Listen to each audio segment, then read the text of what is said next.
Nicki here from Crazy Simple Truth, and I'm so glad you're here because I have something so super cool to show you today. So I've been looking into Bible color coding. Coding.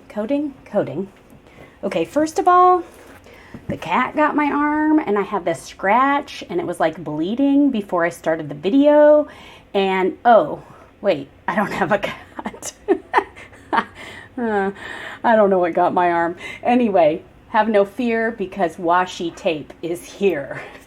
So you guys don't have to look at my scratch that I scraped and bled. Okay, anyway, I have this little Bible study binder that I made with some really simple instructions for an inductive Bible study. And I haven't really done much with it, but I did want to show you that I made a highlighting guide, and this highlighting guide only really works with like history books in the Bible because it talks about the characters with good intentions, the characters with bad intentions, positive events, negative events, time transitions, locations, keywords. Okay, so that is for like a history type book, and it does work. I haven't done a lot with it. I did a few videos. You can get this free, by the way. I'll try to link it below, but I did a few videos with it, how I used it. And it wasn't like my favorite thing, so I didn't do a lot with it. Now, if you're doing my book of Ephesians with me, you know that I show you a really easy way to do some really in-depth studying the original language and comparing translations, using Bible commentary, different things like that. But I have been looking into this color coding, and so I've been looking at things on Pinterest and kind of taking people's ideas, and I wanted to come up with my own because I have ADHD. My brain wanders. I have noticed that when I try to highlight a certain color, that I spend so much time focusing on if I'm getting the color right that I don't learn. So I thought, okay, I'm going to make this work for me. So I have these new pens. If you've seen this video, these are Pilot Friction fine tip markers.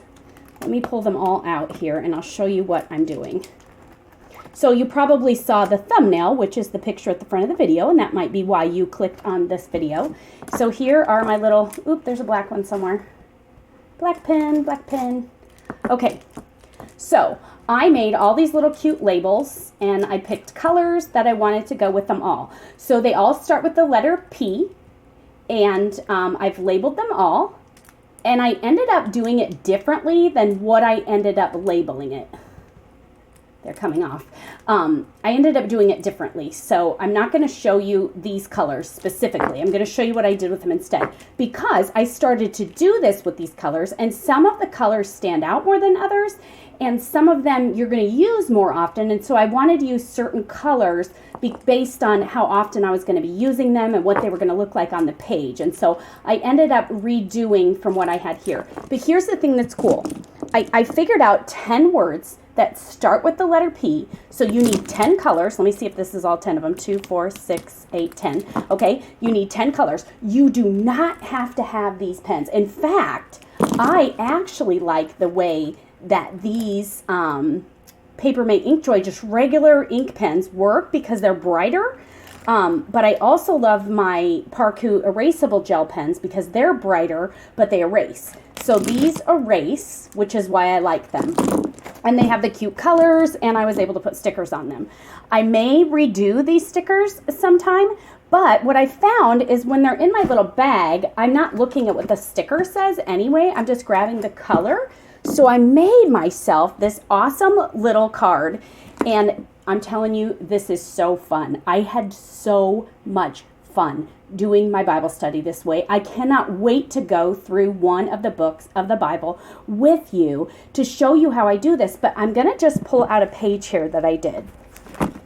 Look at how cute this is, and it was so fun. It was so fun. Let me check the camera to make sure you guys are seeing what I'm doing. Yes, okay. Now look, what the black and the little house. So I have a symbol and a color so that at a quick glance, I can see what my color meant, okay? Because these pens aren't going to be in my Bible. So this way I can see what the color meant if I don't have my key. Okay, so the black is a little house, and it's the place. So here, this is Luke 19:28, and they were in Jerusalem at the Mount of Olives. And so I drew the little house over here, and I circled Jerusalem, the village, Mount of Olives. So over here I wrote Mount of Olives. Okay, the next one is orange, and it is plan. So the place is obvious. The plan is anything that God planned originally that is for Jesus. So how do I make sense of that? Redemption. What's the one that I wrote here? I think I wrote it on here. Plan. Did I write it on something? Principles, power. Hang on. Plan. Okay, the good news, the redemption, things like that. So I ended up leaving the orange color, the plan. So good news, redemption, salvation, anything like that that's good news about God's plan, whether it's concealed or revealed about Jesus Christ. The third one is a heart, and it's a promise. So here is my little cross right over here, and it says, if anyone asks you, why are you untying it, say this, the Lord needs it. So this is a prophecy here where King David is talking. And so that's why I did that in orange. And then I just put the little cross over here. Okay. The next one is promise. And it is a pink heart. And this is anything that shows God's love. Promise. So I've got place, plan, promise. The next one is pollution. So this is anything that's sin or evil or the devil or anything like that. So originally I had principalities as one of my words, and I thought, I would probably use the red more often than just when we talk about the devil, and I really didn't want to give him his own color because he's just not worth it, and so I just made this completely sin. This is anything sinful or evil, so that's pollution. So you'll see where I use that here. So I would mark it, draw my little circle with the cross out, and then right over here what it was. Okay, the next one is pain. So in this particular passage, there wasn't any pain, but I also did a page in Psalms, and you can see where David had a lot of different things that he was talking about pain. And so that's what I did there. So I didn't use the pain in this. So you won't use them all on every passage, but that's okay. The next one is praise, and that is yellow. And yellow does not show up very good in your Bible, but what you can do is use a highlighter and highlight the praise in yellow, and then you don't have to write anything over here because it's obvious that it's praise. So let me go back to this one that I did in Psalms, and I'll show you what I'm talking about here. So I just put like a yellow box around it. I actually didn't have my highlighter the day that I did this, but I very easily could highlight around the whole thing too. Now, because it wasn't just praise, I used some other colors. So I just put a box around it because there were other meanings to some of the words in there. And then I drew these little asterisks. So this is just showing you that it's praise. It's exciting. It's wonderful. It's praising God. And so that's what I did with that letter P with that color. Prayer. Look at the little dude. He's praying. Is he not cute? Okay, so this is green, prayer. It's a dark green. So Jesus wept over the city. And so let's see, where's my little prayer guide? Right here. As he approached and saw the city, he wept over it. And I thought, if Jesus is walking up onto this city and he's seeing what he's seeing and he's crying over the city, he is praying. He is crying out to God. And so that's a good example for us when we see how Jesus prayed. And so that's why I wanted to draw this little guy praying. And then I can put the note over there. The next one is power. This is a king's crown, obviously. And this is all things God's attributes. So this is all things powerful about God. His names, Lord, Jesus, Savior, I am, beloved. I mean, all of his different things that we can call him, the King, the Lord, the Blessed One, God, Jesus, Lord, him. He was teaching, Jesus, he, teacher, him, detecting their craftiness. And the reason why I did that one is because he's so powerful, he's so God, that he can detect their craftiness. And so that's why there's no right or wrong here. Like, you can do whatever you want. So that's why I did that one. And then I just did this for fun, the king. And then I just draw little crowns every so often by them so that I know that's what I'm talking about. So like over here, you'll see where it says Jesus was teaching, and then it goes on, and then it says Jesus teaching, and then it goes on, detects their craftiness.